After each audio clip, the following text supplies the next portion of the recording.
Hello, everybody. Welcome to the podcast. Today we're talking about King Kong versus Godzilla. Not the new one, but the one from 1962. Adam? Yes, I'm here. So I was thinking, what are your opinions on which name goes first in these versus movies, and if that means anything? Well, I think in the 60s, King Kong was more popular than Godzilla. Both in America and possibly in Japan. In Japan, in the sense of everyone who liked Godzilla, I think their first love was the King Kong movie from 30 years prior. Or 20 years prior, I should say. Yeah. So I think box office draw-wise, in 1962, King Kong is the OG. Yeah. Whereas today, that's flipped. And Kong has had a pretty crappy career between 1962 and 95. So Godzilla had time to make about 30 movies, and is much more well-known and popular today. So you got to flip it around.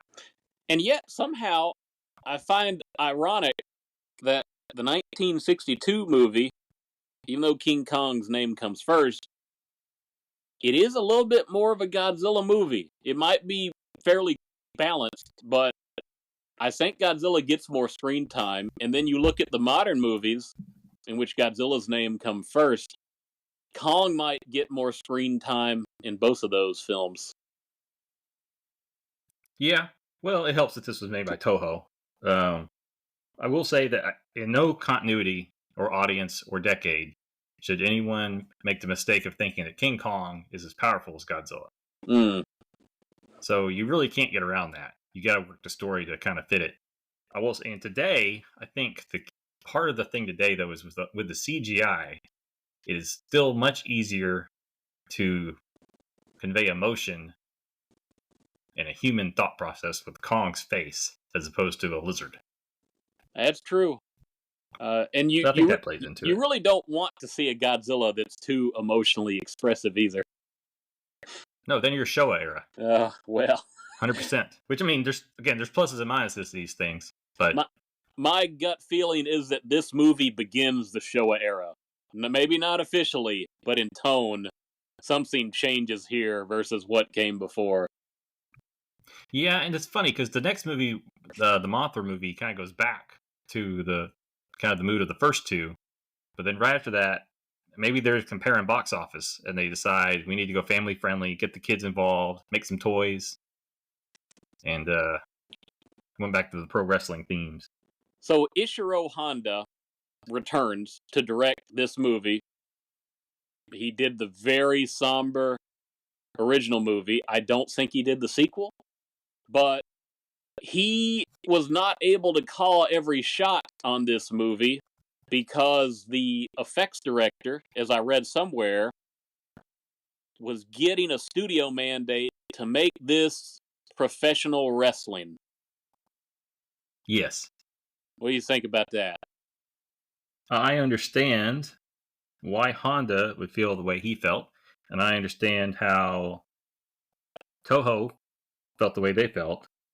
The special effects director, I'm going to butcher this, Eiji Tasaburia, or something like that. He was put probably in a pretty weird spot.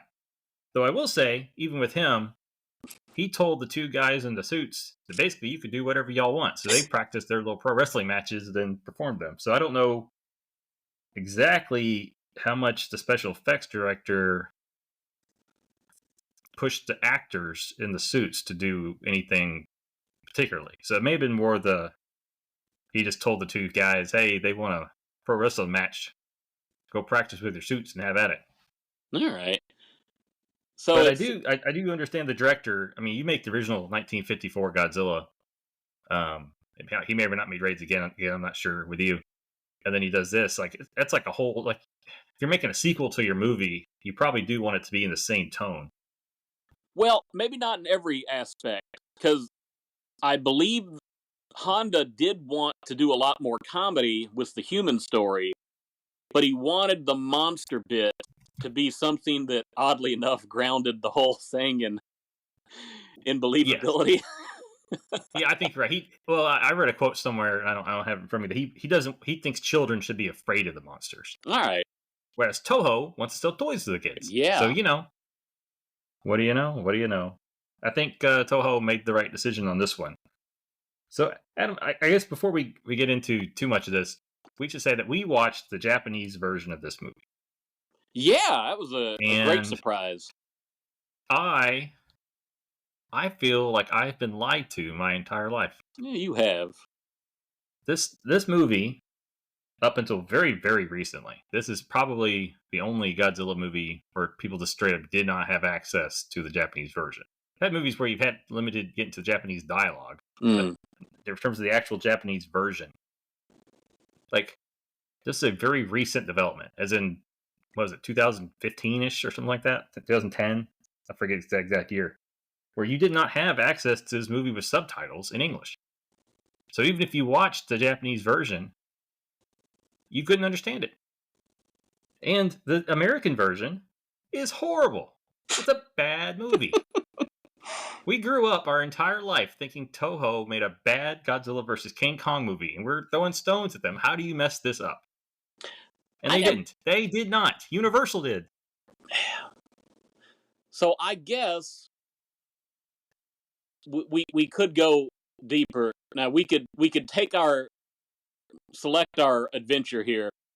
We could talk about the Universal cover up, or we could talk about the movie rights negotiation on how Willis O'Brien's dream was ultimately derailed and turned into something else. But at the center of either one of those choices is a man named John Beck. So you pick our adventure. I don't like John Beck. Mm. I think, but I. So maybe we could do a little bit of both. So Willis O'Brien, it was around 1960. He wanted to make a Kong movie where he fought Frankenstein. For those familiar with Toho lore, they ended up stealing that idea too. But and then so he gave an outline of what he wanted to do to Beck for development. And then Beck went around, and for what it's worth, he did try to fulfill this deal. He made efforts, but he was basically it wasn't gonna work out. So eventually he went to Toho, and they agreed to to produce the film. But they wanted to replace Frankenstein, or the monster of Frankenstein, I should say, with Godzilla. And ultimately, he gets that made. Now, let me see if I can find the note here. Let me interject while you look for that. And you mentioned Yeah, go ahead. Frankenstein. There was concerns early on, if you're RKO or whoever, John Beck, Willis O'Brien, that Universal Studios is going to put in some copyright complaints against the use of the name and certain visual iconic things related to the Frankenstein monster. So O'Brien, I think, may have revised his story to King Kong versus Prometheus to make it a little bit more legally acceptable. And that, I think that's right, but yeah, honestly, it gets really more complicated, and I don't know if I have all this stuff in front of me to find it. It even brings in what's his name, the producer. not Beck. No, the other RKO guy. Oh, not Marion C. Cooper or John Ford. We're talking about those Yes, guys? Cooper. Okay. Cooper. So Cooper later sued over this movie because he didn't like it. He liked the idea of stop motion, and he ended up losing because Cooper thought that he owned the full rights to King Kong, and they ruled that he didn't. And then he later died, like a few months later, and his wife said he died because of the loss of that lawsuit in this movie. Well, he should have produced this movie. He should have produced Willis O'Brien's idea to begin with, but this movie does have an RKO copyright. Maybe both versions, that King Kong is used with legal permission of RKO. I'm not sure how early Universal Studios came into the picture, but originally they were worried about getting sued by Universal Studios, and then they end up somehow getting sued, I guess, by Marion C. Cooper, although it doesn't go anywhere. Yeah, here we go. Here's the quote. All right, so he wrote this, Cooper did, in a letter to Douglas Burton. Quote, I was indignant when some Japanese company made a belittling thing to a creative mind called King Kong versus Godzilla. I believe they even stooped so low as to use a man in a gorilla suit, which I have spoken out against so often in the early days of King Kong. So in '63, he filed a lawsuit to enjoin distribution of the movie against Beck, as well as Toho and Universal, claiming he outright owned the character, but the lawsuit never went through. As it turned out, he was not the Kong's sole legal owner, as he had previously believed. There's a footnote there which I need to go back and check on, but to think you own King Kong, then you realize you don't. That's got to be a kick in the gut. Well, that was, he's learning the way of Carl Denham, I think. The Marion Seakeeper. Yeah. Their lives are crossing once again. Interesting enough, Toho apparently did think about making this a stop-motion animation movie, but the cost of it has kind of killed the idea. Probably as soon as they saw the cost. There is at least one publicity still that uses an image of the original Kong model where he's shoving a tree down probably the Allosaurus mouse, and Godzilla is using a still from Raids Again, and they've mashed them up together pretty convincingly in black and white, and yeah, I would have loved to see something like that, even as a one-off, but no, we did get a man... They did recreate that scene. Yeah, they did put it in here, but we got a man in a gorilla suit, and I gotta say, that is not the best work of Toho's effects department, or I'm trying to remember the name of the guy who designed the head. Teizo Toshimitsu, very notable Toho designer of various monsters. That King Kong head is not his greatest work, in my opinion, but maybe you want to say something about that as well. Well, apparently, RKO instructed them that the face had to be different from the original design. So Teizo, I don't know why he chose this, but he basically based Kong's face off a Japanese macaque, I think is how you say it, which is basically looks like a little baboon thing. It's like 2 feet tall. And if you look that animal up, his face actually does bear resemblance to it. But because Kong is famous and everyone knows he's a gorilla, it just looks like a really bad gorilla face. And it doesn't move much, even though they built 2 different Kong faces. There's not a whole lot of expression range, and there's a lot of scenes where they don't use the movable ape mask, even though he is supposed to be roaring and doing everything, and it is a weird mix. Via his shoulders. So I figured this out. He doesn't open his mouth to roar, but apparently the roar comes out of his shoulders, which he wiggles around at the time that he's roaring. Okay. Huh. So one more thing about the U.S. version was, I think it was about $15,000 that they spent on Americanizing this movie because they did not think it would play well with America. They overspent, I think. Yeah. Yeah, so there's a list here, and I didn't make this list. This is off one of the wikis that kind of made a list of all the things that they noticed were altered or deleted or moved around. And I'm sure it's not comprehensive, and I definitely was not going to try to do that anyways. But there's 16 things in this list. But through this list, it is an entirely different movie. So probably the most notable one is they added this a whole bunch of scenes featuring the United Nations and 4 or 5 characters, including an American reporter, Eric Carter. Yeah. No Raymond Burr, I should say. No Steve Martin. Yeah, and they changed these scenes. So the monster's origins changed. So in the U.S. version, they suggest that Kong grew so much bigger by eating these berries off Faroe Island. Non-addictive narcotics, I want to add. The Mr. Crawford says they are non-addictive narcotics. I don't know, Kong seems to like it. He puts them back pretty quick. Also, apparently, Universal did not know that Godzilla had been frozen in Godzilla Raids Again. So they said he had been in the iceberg since the Mesozoic era. Yeah, something like that. And then they added some stock footage of a movie, The Mysterian Space Station. Or, I'm sorry, they added stock footage of the Mysterian Space Station from The Mysterians, which I've never heard of. That's a dope. Yeah, we should watch that. For purposes of a satellite. That was pretty dumb, wasn't it? The United Nations satellite. Oh, yeah, absolutely. Despite adding all this stuff, the U.S. version is 6 minutes shorter than the Japanese version. So that tells you how much they took out of the rest. Yeah, even with all the additions, it clocks in differently. Did you find any answers to my question on why the current Blu-ray has a longer runtime than the DVD of the Universal English version or international version. I've not really looked into that. When you say, well, I'm not sure I'm understanding your question. So the Universal version is the American film, Yeah, and the Blu-ray. Are you talking about the American version Blu-ray? yeah, I've got in my hands here, still shrink wrapped. I bought it from Dollar General. Universal Studios branded Blu-ray of the film that says its runtime is 1 hour 36 minutes as opposed to 31 minutes on my Universal Studios branded DVD from many years ago. Well, the runtime would match the Japanese version.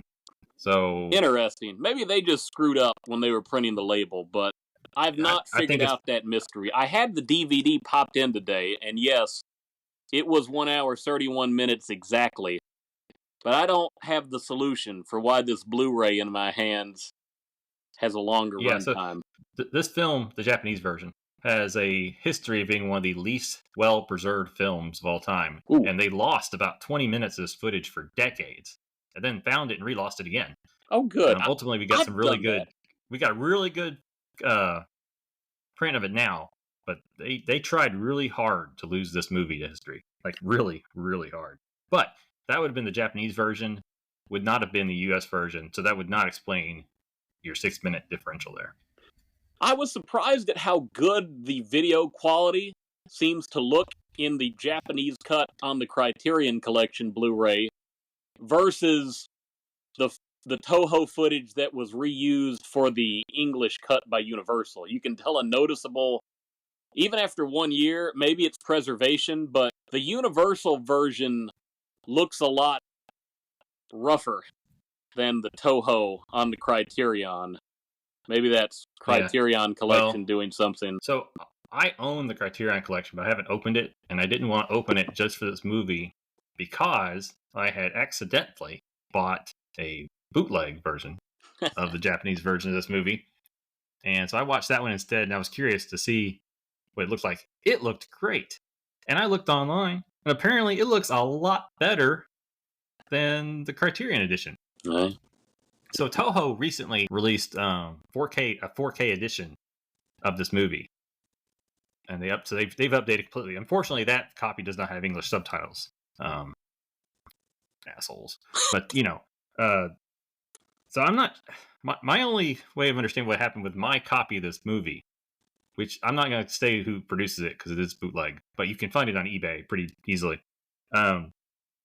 The only thing that makes sense to me is that they took the 4K copy, though it does look a little different. They did tweak the lighting on these things, but they took the 4K Toho version, and apparently they imported the dubbing or the subtitles, excuse me, from I guess the Criterion, whatever they used for that. Mm-hmm. So whatever the source, but the thing is, and that's what's confusing, is that until the Criterion edition, there had never been English subtitles released. I think Toho made them, and I think that's what they're using for this. But there's no history to trace. Mm. So yeah. As much as we want to, I think I found. So anyway, I watched a much better, clearer version of this movie probably than you, and you got the Criterion edition. And I got a bootleg. How crazy is that? well, I don't know. I'd have to see the bootleg. But as much as we want to pile on Universal Studios for cutting this movie up into a much inferior state, and also probably for poor preservation, in the stuff they add to the movie or change, you can at least tell that they're making an effort to take a lot of the information that would be conveyed among the Japanese scenes, and they're trying to summarize it and give it to other characters to speak in English. So it was I thought it was going to be a lot worse on some of the changes. I have never fallen asleep to a movie more than King Kong versus Godzilla. It's pretty rough when that United scientist States guy version. comes out to do the interview with Crawford. Yeah. So I mean, even as a kid, this movie would put me to sleep. As an adult, this movie puts me to sleep. Like But it's always in those stupid UN scenes. And it's the example of telling us something instead of showing us something. Whereas the Japanese version Yes. will try to show us something. Showa. The Universal Studios version will try to it'll cut away to a studio. I liken it to watching an NBA basketball game today versus the 90s. In the 1990s, production would just jump right into the game. Nowadays, we got to cut away to a studio for everything. We got to sit around and watch people talk about what we're going to see, what we're seeing, and what we've already seen. And that's how this movie comes across when they cut to that studio. It's like, oh, here we go. Another timeout, cut to the studio. Yeah. Every and what 10 they minutes. ultimately did was they cut out, at least probably 15 minutes of a main plot point of the story, which is that there's this television station. And again, part of the story that you don't get in the American version is like this film was a satire about television in Japan during this period of time, and they completely removed that. Where you have a satire of doing outlandish things for ratings, Jerry Springer-esque, if you're old enough to know the reference. They're making fun of that in this film. But if you watch the US version, you don't get any of that satire or that humor. No. And instead you get, the most boring version of CNN you can get with no video. So it's like, I don't understand how they thought this was going to be a win. I laughed out loud when the consultant scientist in the English version, when he pulls out a children's book on dinosaurs. You see? I thought that was funny. Yeah. I'm going to show you. And he said Godzilla was a cross between a Tyrannosaurus and a Stegosaurus. Yeah. That's great. Oh, man. Yeah. So Mr. One other Taco, thing about the you don't get near as much Mr. Taco, unfortunately. Well, his name wasn't Taco; it was Yoshio. Oh, They changed his name. He's not an octopus anymore? No, they changed his name to Yoshio. I didn't catch that. And they changed Shosuka's Shosuka Shigesawa. I'm sure I butchered that. They changed his first name to Kenji. Oh, okay. So they're just doing weird stuff from like one Japanese name to another Japanese name. It's like, what's the point? But anyways, one other thing about this though is they completely killed the score. Ooh, Akira Ifukube. So the musical score that he wrote was entirely replaced, with the exception of the native chant that they used to put Kong to sleep, and the jungle cue. That is the only part of the original soundtrack that they kept in this movie, and they just reused a bunch of crap. Well, not crap necessarily, but stuff from other movies like Creature from the Black Lagoon. Yeah, I think that's when Godzilla comes up from the pit they knock him down into. I think they play Creature from the Black Lagoon movie. But this movie had good music, and literally none of it was in the U.S. release. So they spent money. Well, they probably didn't spend the money because Universal owned the films. But it's like, what? It's like, why would you do that? There's the argument that studios would make even into the 1990s, whether it was a movie or a video game, that the style of it just wouldn't fly with a Western American audience. But explain to me how the adding your stock catalog makes the movie any more appealing to a Western audience. And the one thing you do keep in the movie is all the tribal chant stuff. So the most exotic thing that would be most foreign to people you keep.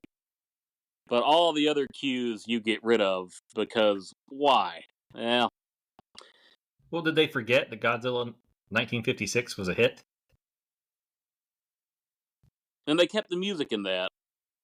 Yeah. Right? Yeah. It's iconic music. Yeah, it is. It's like, I don't know. So I'll tell you a personal story of my disappointment. La La Land Records would do limited releases of movie scores, and I remember being a real big fan when they did the original Godzilla release, and I got it on CD, and I still have it.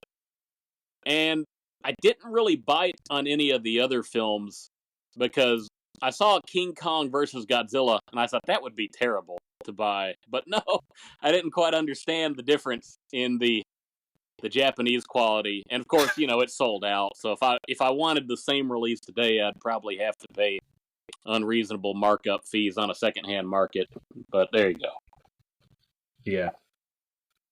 So they moved a bunch of footage around in the movie. They altered a bunch of stuff. So in the movie there's a ship that wrecks, and one of the main characters gets off the ship before that, and his girlfriend is concerned. And in the movie though, he misses, or the U.S. version, they just take out the boat scenes entirely, and he only lives because he missed his flight. I guess the flight crashed. So it's like this stuff like that is just silly. But I mean, if you're going to take 10 to 15 minutes out, they had to write those things in. I did want to remark on that scene. So this is the guy who invents the super strong string. This is the guy we're talking about.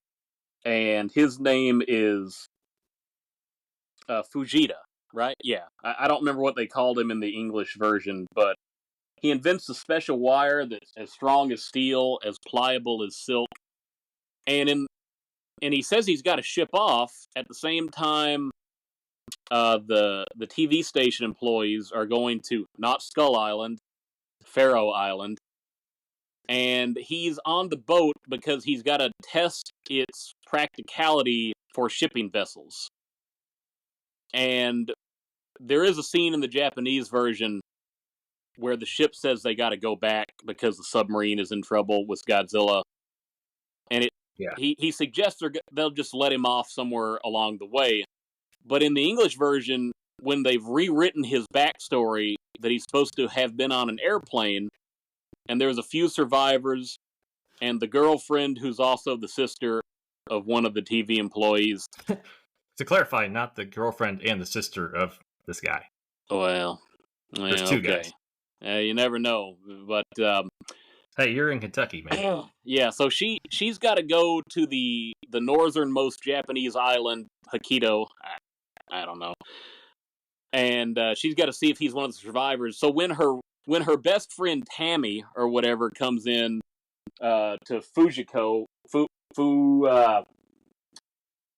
yeah, whatever. I don't have a funny nickname for this lady, but when she comes in, she hands her a newspaper, and the English version keeps the newspaper shot, and there's a picture of the boat. But they're still saying the airplane crashed. I thought that was a little bit funny. Why would they invent a story about an airplane that didn't exist instead of just saying he was on a boat? But I do have a critique of this movie in its Japanese cut. There are 3 different groups of people who are out on the sea at the same time doing different things. And it does become a little confusing to recognize that we're looking at 3 different groups of people. The submarine crew, the pharmaceutical TV group that has a big boat, and the rowboats, and Fujita, who's also on a big boat testing his special wire, but about to get off his big boat. It's a little bit of an oddity in the editing with this movie that confused me at first viewing. Yeah, well, I think it was a little bit. I will say, I mean, I don't know why you would have been confused by the sub. It was full of the English actors speaking English dubbed over in different English. But yeah, that was, we talked about that I think a couple weeks ago, and this was a really good example of that. There was a part of me that wasn't sure. Dialects. I wasn't sure if I was looking at a ship that might have been a lower deck. But yeah, I mean, I knew there was a submarine, but I guess my other thing was I wasn't sure if some of these other boats were near the submarine or not. So I didn't know if they were in the general proximity of one another. Yeah. Did you notice that in the sub, when the say Godzilla appears, is a little bit... No, yeah, he does appear. Yeah, I'm sorry. It's a different scene. The helicopter with the English or the American pilots, when Godzilla appears out of the iceberg, they say, "It's Gojira." They do. Yes. So all the Japanese characters call him Godzilla, and the 2 English characters call him Gojira. Go figure on that one. Yeah. Another oddity in the dubbing. At least 5 different times in the English dub is the atom bomb mentioned, or the atomic bomb. They never use it. They talk about it 5 times. The Japanese subtitles seem to say the hydrogen bomb, and they only do it maybe once or twice. I don't think it comes up near as much as the atomic bomb. little oddity that stuck out to me. Well, here's what stood to me in that scene. So Godzilla is in Japan, and the UN is telling Japan, "Hey guys, you guys need to act quick. Go drop an H bomb on yourselves real quick On before he gets Tokyo. off in Japan on Tokyo." So Tokyo's like, maybe we'll try something different first. Maybe It's they like, got a yeah, it's drop like, too because Godzilla and Kong are in different places. but think about it, it's like the UN's like, hey, before Godzilla leaves your country and destroys the rest of the world, why don't you drop a bomb on him real quick? It's like, Yes, so and I guess the submarine was a United Nations submarine, even though it's mostly English. Well, yeah, the United States always does all the dirty work of the United Nations, but that must have been how well, they felt they some of had the warrant. dialect, They had some of the warrant. dialects could have been other English speaking nationalities. They were a little off, but yeah. Yeah, the mouse movement did not match the actual words, but Nor the expected voice. right, fair enough. Fair enough. That's a common thing I've seen in Toho films. Other than Mike Hagger, he was the only one who seemed to be on it specifically. Yeah. Now, what do you think about Toho? Even though this is a little bit more than a Godzilla movie, than a Kong movie, do you feel like they're making their own version of King Kong? Even though they're doing other stuff, a little bit of twist to it.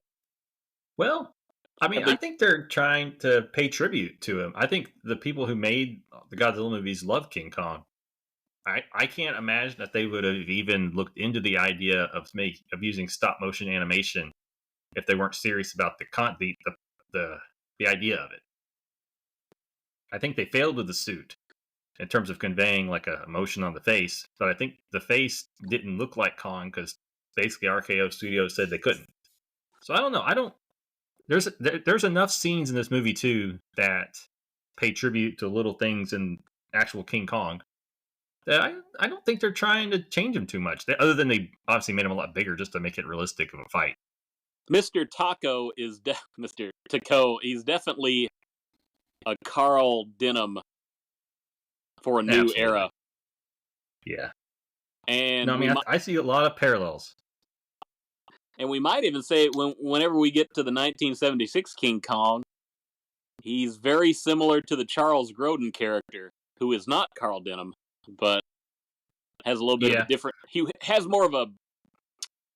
There's a company behind him that he's got to appease. In this case, it's a pharmaceutical company, the Pacific Pharmaceutical Company, and I love how in the Japanese version you see this line repeated again and again in the subtitles. It's all about the drugs for us, and just remember that this movie exists because of a drug motivation and also an Oh yeah. entertainment motivation. Here was a quote that the little Denim character, Taco, whatever his name is, he quotes, Full page ads of a smiling King Kong holding our drugs. And he's saying, I'll pulverize Godzilla because I use specific drugs. Well, and how about that Kong? He's a bit of a drunk on Faroe Island, isn't he? yeah, it wasn't real clear whether or not that was the first time he had partaken. In the U.S. version, they imply that that's why he's big, so he is a partaker of the red berries. But I don't know. They didn't really play that out. There Whether or is a not that's line why of they got the dialogue juice. in the Japanese version. There's a line of dialogue early when Mr. Taco is sitting with his two employees, and you have the scientist who has been to the island to get the red berries.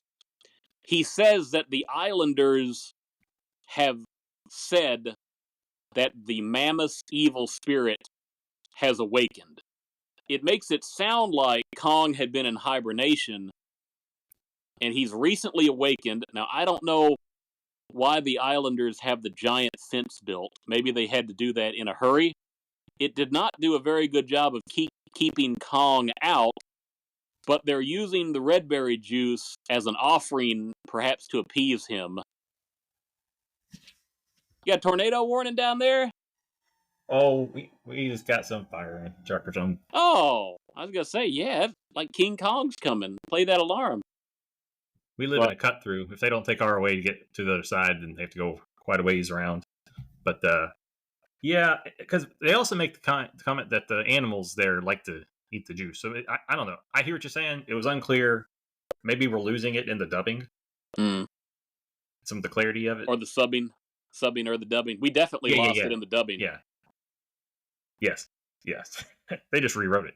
Yeah. But yeah, I did like how this movie was playing up this satire of the film people or the TV studios and just wanting to go all these crazy things they're putting on television for ratings, and they're really playing into the poor wrestling. So it was like when they first came up with the idea of bringing the Kong back after he indulges and they put him on the raft.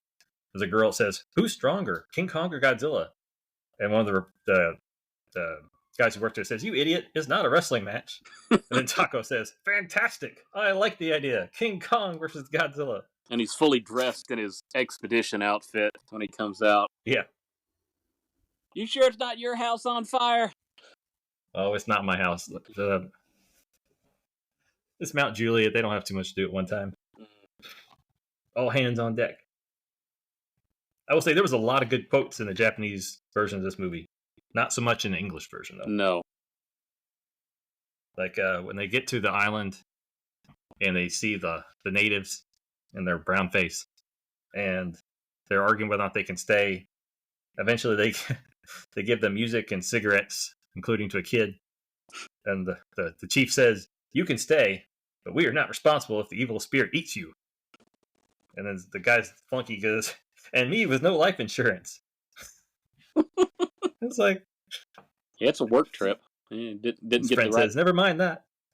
No benefits package." I like how they are. Yeah, they're giving the kid cigarettes, and his mother's there. He says, "Don't let a cop see you," or something like that. They all seem to know how to smoke already.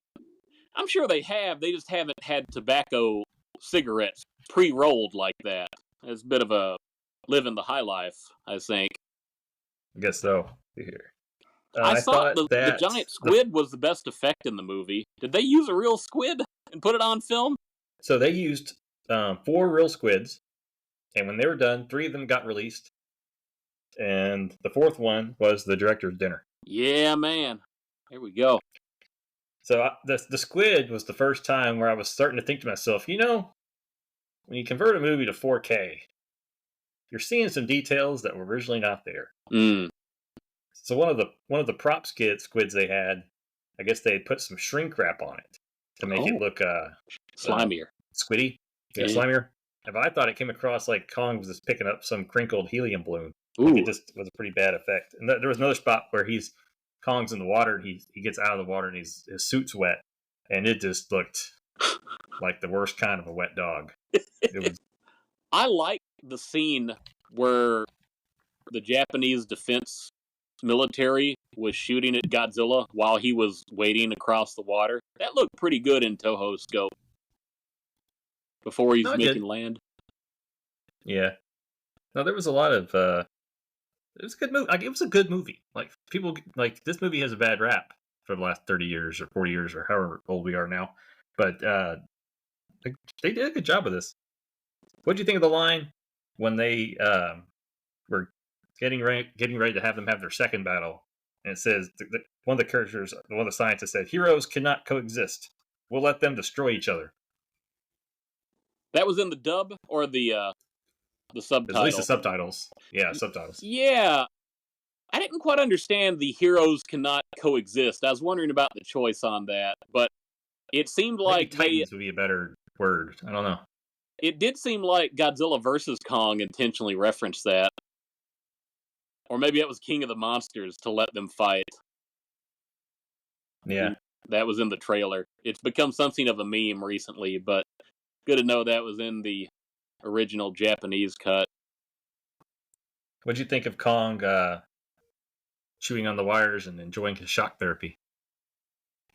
Yeah, so I guess that's some leftover from the Frankenstein or the Prometheus draft. The King Kong as an excellent conductor of electricity or something like that.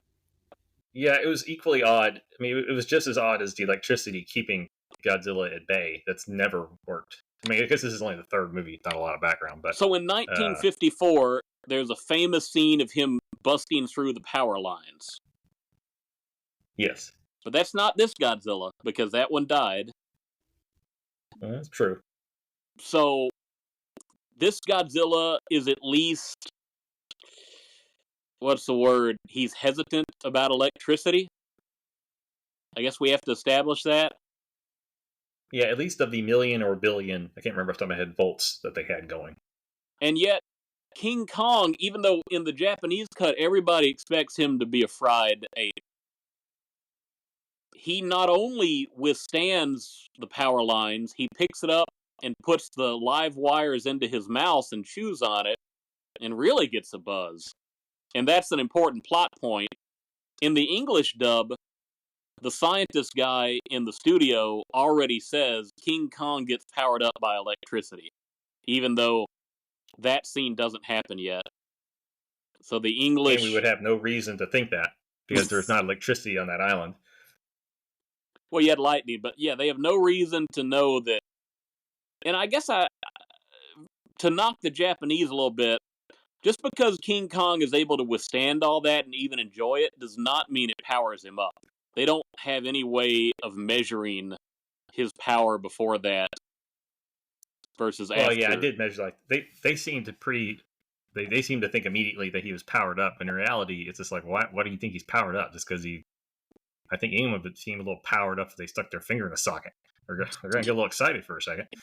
But, yeah, and of course the lightning bolt comes into it later. And again, the TV guys are really confident that if King Kong can get struck by lightning, he will get supercharged. And he does. Oh, he got struck by lightning over and over and over and over. And he developed static electricity powers. Yeah, the visual effects are not the greatest on King Kong's electricity powers, but I guess it's effective enough to give Godzilla hesitation on whether he wants to keep fighting Kong or not. Because Godzilla in this movie is a little bit hesitant as a grappler. He's more of a zoner type.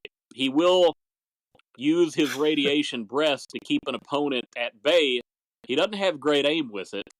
He'll just sort of use it as a barrier device to keep Kong from getting close to him. You know, I was wondering about that. So he definitely used it as a few spots to set the grass on fire in front of Kong. But there was multiple times where Kong acted like his chest got burnt. And I'm looking at him like he never got hit. Other than when the tree does get shoved into his mouth, and Godzilla sets the tree on fire, the tree goes back at Kong. Yeah, and so in the first battle, Kong clearly feels like he has taken a direct shot to the chest with the fire breath. When maybe I'm wrong, but I never saw him take a direct hit. It was always at his feet.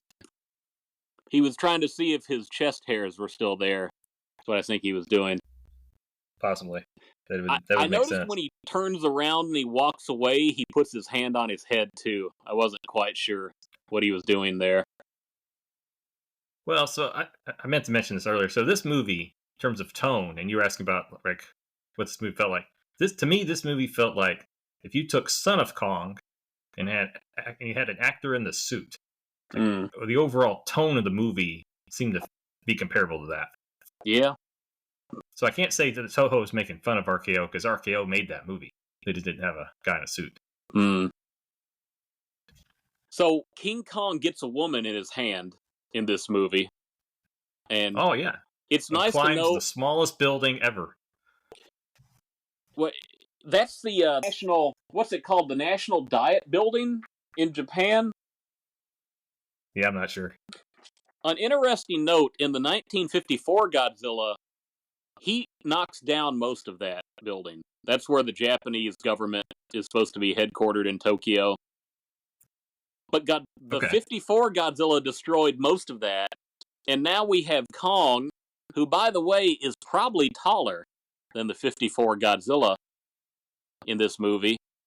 And he climbs all the way on top of that thing, stands on it, straight up, and it doesn't break.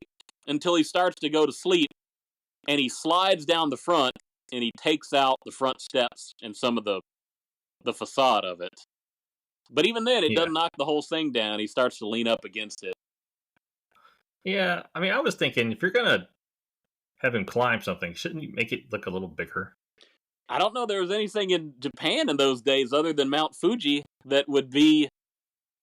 How big is Kong and Godzilla supposed to be in this? Is it estimated 150 feet? I read that somewhere, but I don't remember anywhere in the movie anyone saying anything. It seems about right. But Kong has got to be taller than every building in Tokyo, with the possible exception of the National Diet Building. Godzilla was a lot. That's the weird thing about it. Godzilla seems to tower over the National Diet Building in 54. Kong is about the same size, but he can stand on it. It's nice to know that Kong does not limit himself to fair-skinned, blonde-haired Caucasian women. He's willing to get a little different kind of flavor in his romances. Well, I don't know. There's too many of those blonde-haired ladies walking around Tokyo, especially 1962. Tourists. You know, that castle. They were all on the submarine. That castle in near Mount Fuji, I believe they refer to it as a spa in this movie, the Atami Spa. That was built in 1959 as a tourist location. So it's not like it has a whole lot of history. So that was considered contemporary when they get Godzilla and Kong over there near the climax. That was a good scene. Also, the movie ends with them tumbling, literally, down into the ocean, and then that was one of the scenes that they added in the U.S. version. So when they fall in and they cause a minor earthquake in the Japanese version, but that's where they added some footage from other films and really made it seem like instead of just a little tremor, that there was this giant earthquake that took place when they fell into the water there. From a film perspective, I see why they did it. From a logic perspective, it's a little bit of a stretch. And all the little huts that fall into the ground in the earthquake, they don't match much of the aesthetic of what's already there in the Japanese cut. Yeah. They look like a tribal island thing, but maybe you can just say it's part of the tourist attraction they had near Mount Fuji. Good. You could. And then you have, since we're at that part of the movie, so there's the long-standing myth that this movie has two endings. In the Japanese version and some other locations, Godzilla wins.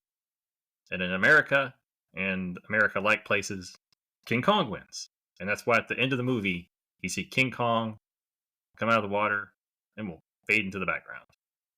I've always wondered who created that misinformation myth, but it was perpetuated in several books, English language books. I remember one at my local library in middle school. It was all about the classic monsters of film. And yeah, it stated that almost verbatim, like you said, that Godzilla is the winner in the Japanese version. Who invented that? I wonder if anybody's done the research, figure that out. Well, I found multiple things claim it. So you have to go compare, just find the oldest. There was a 1963 issue of American fanzine Spaceman, which concluded with Harley! Harley is trying to. She must see an animal. Oh, we got walkers. So we got colored hair. Don't you love at the end of the movie you hear roars of both of the monsters in the Japanese version? Well, that's what I was going to get at. So in this magazine, it said, quote, 2 endings have been filmed, and if you see King Kong versus Godzilla in Japan, Hong Kong, or some oriental sector of the world, Godzilla wins. On the other hand, in the U.S. and England, for instance, Kong wins. Source unknown for that. Because I guess Toho even in 1963, in a sales brochure, pointed out that Kong was the victor.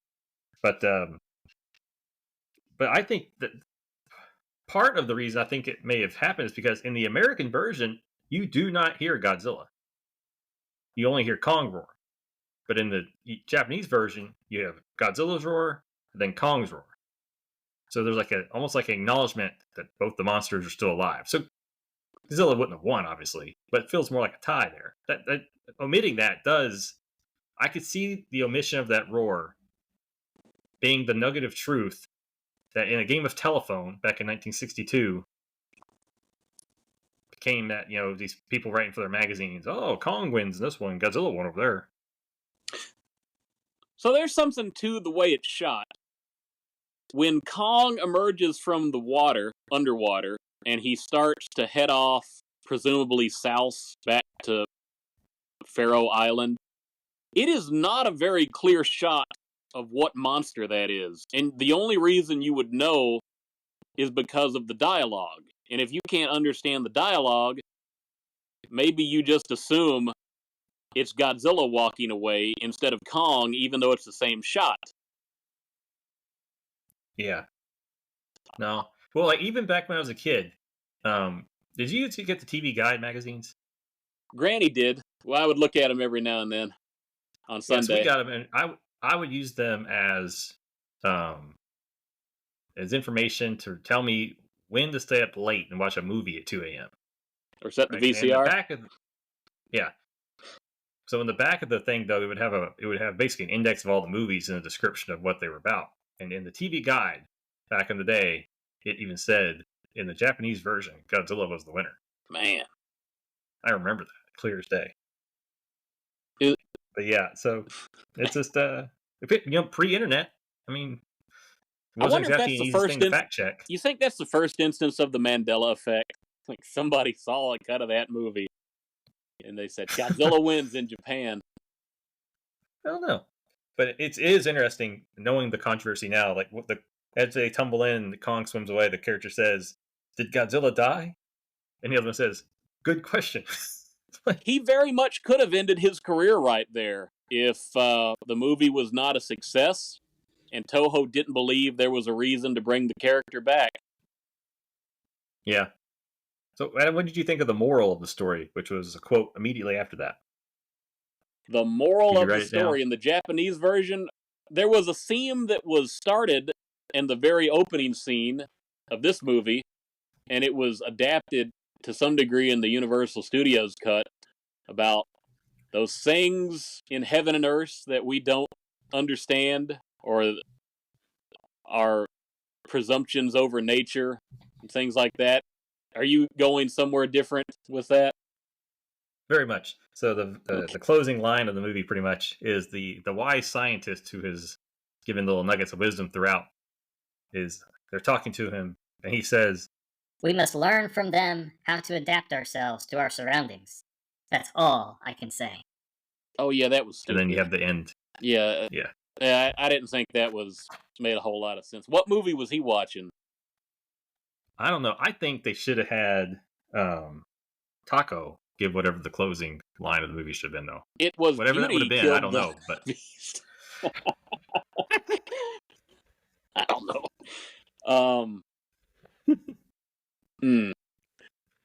The drugs didn't work. Yeah. Did you have? Or he could have made a commercial advertising his drugs, and the closing scene could have been Kong swimming away, and he could have said, "I pulverized Godzilla because I use specific drugs." He did get a lot of footage out of his TV crew. They were filming from the helicopter. Certainly could have transitioned into that. So did you hear that? I was not aware of this prior to looking at some pages, but that they did tentatively plan a sequel. I was not aware of that. I don't... Wait. Tarzan wasn't involved, was he? No. So let me see if I can find my Mighty note on Joe that. was going to fight Tarzan if it made enough money. All right, here it goes. Okay. So it was a success. The movie made allegedly $8 million overall in all areas, U.S. and Japan. And then Sekizawa was brought back to write a screenplay tentatively titled Continuation, King Kong vs. Godzilla. I'm imagining that they would change the title later on. And he revealed that Kong had killed Godzilla during their underwater battle in Sagami Bay with a line of dialogue stating, quote, Godzilla, who sank and died in the waters off Atami. Quote. Not a bill. Big line. As the story progressed, Godzilla's body is salvaged from the ocean by a group of entrepreneurs who hope to display the remains at a planned resort. Meanwhile, King Kong, back in Africa, where he's protecting a baby who was the sole survivor of a plane crash. The baby's rescued, taken back to Japan. Kong follows the group, rampages the country looking for the infant. Godzilla is then revived with the hopes of driving off Kong. Both of them would end up plummeting into a volcano at the end. Project gets canceled at some point. A couple of years later, they come up with the idea of Frankenstein versus Godzilla. And then, turns to the Ultimate that gets canceled too, and it's Mothra versus Godzilla next for Toho. Frankenstein fights Baragon. When did that one come out? Is that that's before? the thing. So then you get Frankenstein Conquers the World / whatever the Baragon thing. I forget what year that came out. You also have, King Kong escapes and that kind of stuff. But yeah, what do you think of that plot? I feel like they reused some of that in some other movies.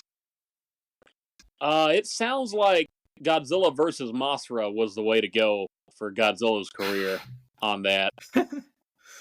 Huh. So they're gonna say Godzilla died, he's brought back to life, and then they're gonna kill him in a volcano at the end of the movie again? Yeah. So instead of freezing him, 1985 in there, you get some I forget the name of the one, but the one they took the bones in the Millennium series. You got a few things going on there. They also thoroughly make King Kong a heel in some ways. Yeah, but, why is he protecting the little girl if he's also a villain? What happened again? I don't know. It's probably better the movie didn't get made, but maybe Ray Harryhausen could have made it. That would have been interesting. Yeah. Oh, if they made it stop motion, that'd been cool. Hmm. So, Adam, you got closing thoughts on King Kong versus Godzilla 1962 Japan version? Yeah. Or US version? When that US version opens, you see the old school Universal Studios logo of the globe that's turning around, and it's Universal International Pictures or whatever they call it. And then the next thing you see is the globe spinning around in the Japanese cut that was part of a TV show, The Miracles of Science, but is left without explanation in the Universal cut because they don't show the TV people behind it. And I thought maybe it was fate that Universal Studios was going to pick this movie up. But probably not. Yeah. Well, it's hard to top that closing thought. But, again, it's a shame that it took 40 years for the Western Hemisphere to know that this was not a bad movie. It's been 60 years since this movie came out. Well, technically speaking, you might have started figuring it out about 40 years, maybe 50 years. But it's really just now really getting figured out. Okay. It's also a shame that the best version that has English dubbing that you can find is a bootleg. Yeah, maybe. I think 1985 falls in that category too right now. And Universal still owns the distribution rights to this film, which is why, in the US at least, which is why we probably will never get a good release, because they do not think that they would get their money back for the cost it would take to get like the other footage. Basically, they don't think they sell enough copies. It is curious, even in the Criterion Collection, the Universal cut is attributed and included on the second disc as a main feature, and the Japanese cut is relegated to a bonus disc, like it's a special feature. It's not even advertised. It's just on a bonus disc. You would think it ought to be the opposite for this kind of collection if they got the rights to include both of them. Why would you not feature the Japanese cut on a historical collection that also highlights the other Japanese cuts? And when this Criterion Collection got its digital tie-in, which you can view most of these for free with ads on Amazon Prime, or you can purchase them on other sites like Vudu, Fandango at Home, etc., etc., that King Kong versus Godzilla is not included in any form in those digital collections. Yeah, and all the Criterion movies, another way you can get them is HBO Max, or Max now. and King Kong's not on there. And my assumption is just basically because of distribution rights. My gut says Criterion did a one-off deal for that for the physical release, but it must not coincide with digital release. And it is a little surprising that, like, I might be wrong. I don't think you can find this movie on any of the digital things, paying or otherwise, if I'm not wrong. Japanese or English cut? I think either. Huh. Or I pay. have to go back and Like, check into that, but definitely not the Japanese version. nope. Because Toho, I mean, again, I don't know exactly the origins of the English dubbing for the original Japanese version. I'm assuming that they got it done like they did all the other movies, and they just never used it until they were able to, supply it for the Criterion edition. I don't think it was made for that. I might be wrong though. Again, it'd be nice to know. But it's an oddball. It's an odd kid in the family. Yeah. It's like twins got separated at birth, and one of them was a really good person, and the other one was a crackhead. Yeah. But only the crackhead was known to the public. Well, they're in all the dailies in the newspapers, unfortunately. Yeah.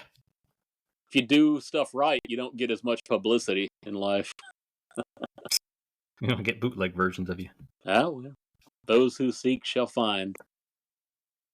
All right, so I think next time we talked about doing King Kong Escapes. Is that correct? Not a sequel to this movie, but Toho's second go at the big gorilla. Yep. So that should be fun. I will say this movie was a surprise. I had not seen the Japanese version. Had been interested in watching it because I did hear that it was a lot different. Mm-hmm. Very, very pleasantly surprised. Good movie. How many bananas do you give it? Out of 5? Out of 5. I'll give the Japanese version at least 3.5 bananas. I might give it 4 if I thought about it more, but at least 3.5 right now. I'll give it 4 bananas.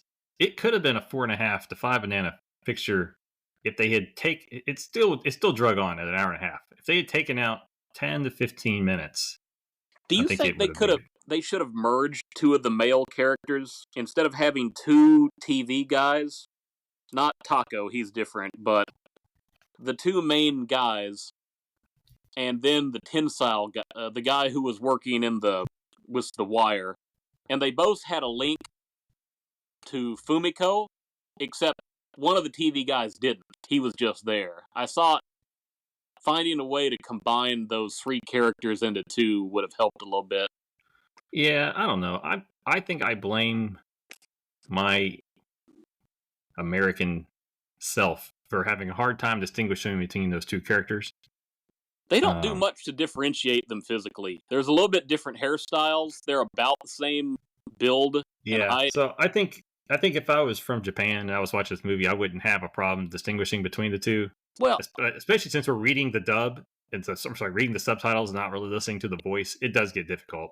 Look, this was filmed as a bit of a comedy. They needed to have gone the route of Abbott and Costello, Laurel and Hardy, or the Three Stooges. And if you're going to have comedic duos or trios, you got to do something to give them visual distinctness from each other. I wish they'd just given one a hat for what it's worth, but yeah. I think it is harder for us when we're watching these movies because we are relying on the subtitles. So we're never paying 100% attention to like the faces because we're reading at the same time. It's much harder. The fact that it's a different culture, it's just like it all adds up to make it really difficult, especially because even the names, like they're not names we're familiar with. You don't have time to read the body language if you're trying to keep up with the subtitles. Yeah. So those 2 looked close enough where it became kind of tricky, especially when you're trying. Well, honestly, especially if you've been watching the American version and you know this plot's not the same. It's like this is not what I'm used to. But anyways, good movie. All right. Well, thanks everybody for listening to the podcast, and we'll see you guys next time. See ya.